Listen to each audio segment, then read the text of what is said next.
गौतम बुद्ध का जीवन हर किसी के लिए प्रेरणादायी है। गौतम बुद्ध बौद्ध धर्म के प्रवर्तक थे। इनका जन्म 483 ईस्वी पूर्व तथा महापरिनिर्वाण 563 ईस्वी पूर्व में था।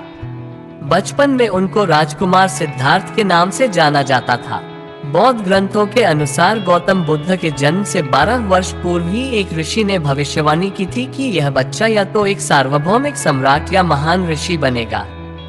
35 वर्ष की आयु में उन्हें ज्ञान की प्राप्ति हुई थी। वह संसार का मोह त्याग कर तपस्वी बन गए थे और परम ज्ञान की खोज में चले गए थे।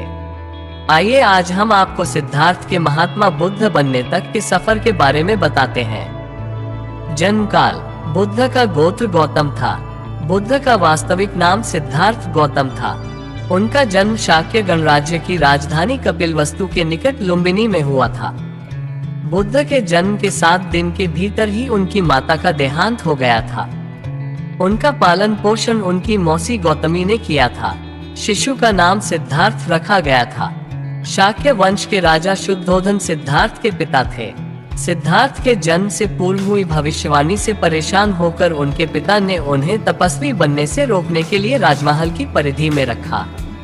गौतम राजसी विलासिता में पले बड़े, बाहरी दुनिया से आक्रांत, नृत्य करने वाली लड़कियों द्वारा मनोरंजन, ब्राह्मणों द्वारा निर्देशन और तीरंदाजी, तलवारबाजी, कुश्ती, तैराकी और दौड़ में प्रशिक्षित किए गए थे। कम उम्र में ही उनका विवाह राजकुमारी यशोधरा से करा दिया गया। दोनों का एक पुत्र भी हुआ जिसका नाम राहुल था। गौतम बुद्ध की वजह से बदल गया इस स्त्री का जीवन, जाने कैसे। सिद्धार्थ बचपन से ही अत्यंत करुण हृदय वाले थे। वह किसी का भी दुख नहीं देख सकते थे।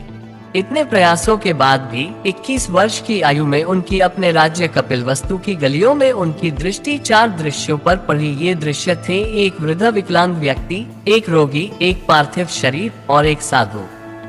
इन 4 दृश्यों को देखकर सिद्धार्थ समझ गए थे कि सबका जन्म होता है, सबको बुढ़ापा आता है, सबको बीमारी होती है और एक दिन सब मृत्यु को प्राप्त होते हैं। इससे व्यथित होकर उन्होंने अपना धनवान जीवन, अपनी पत्नी, पुत्र एवं राजपाट का त्याग करते हुए साधु का जीवन अपना लिया और जन्म, बुढ़ापा, दर्द, बीमारी और मृत्यु से जुड़े सवालों की खोज में निकल गए। ज्ञान की प्राप्ति। सिद्धार्थ ने अपने प्रश्नों के उत्तर ढूंढने शुरू किए। समुचित ध्यान लगा पाने के बाद भी उन्हें इन प्रश्नों के उत्तर नहीं मिले। फिर उन्होंने तपस्या भी की लेकिन अपने प्रश्नों के उत्तर नहीं मिले। इसके बाद कुछ और साथियों के साथ अधिक कठोर तपस्या प्रारंभ की। ऐसे करते हुए 6 वर्ष व्यतीत हो गए। भूख से व्याकुल मृत्यु के निकट पहुंचकर बिना प्रश्नों के उत्तर पाए वह कुछ और करने के बारे में विचार करने लगे थे। एक गांव में भोजन की तलाश में निकल गए, फिर वहां थोड़ा सा भोजन ग्रहण किया।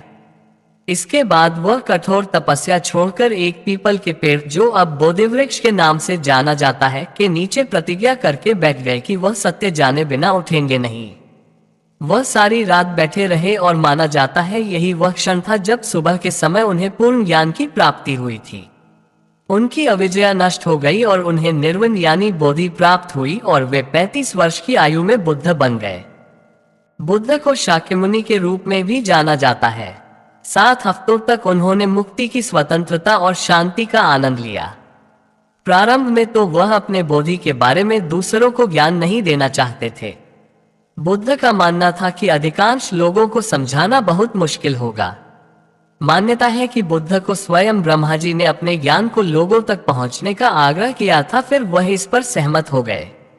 इस तरह उन्होंने अपना पहला धर्मोपदेश उत्तर प्रदेश के वाराणसी के पास सारनाथ में अपने पहले मित्रों को दिया था। बुद्ध पूर्णिमा 2019। जानिए बुद्ध पूर्णिमा का अनोखा संयोग और भगवान के महत्वपूर्ण उपदेश।